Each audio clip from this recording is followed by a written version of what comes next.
What's up guys, it's Marissa from Krietz Customs coming at you with another build overview. I have a 2019 Chevy Silverado 1500 High Country and we're going to take a look at the specs of what we added.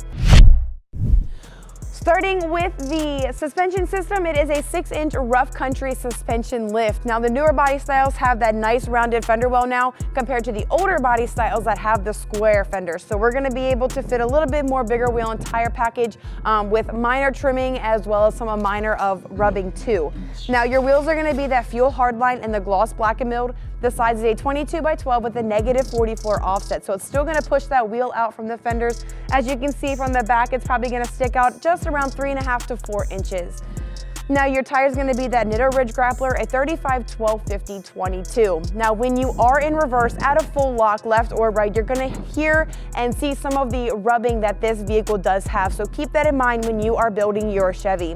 If you guys like this build and want more information about it, call me at 301-694-4642. Or if you have any questions about fitment and what can fit on your Chevy, please reach out to me.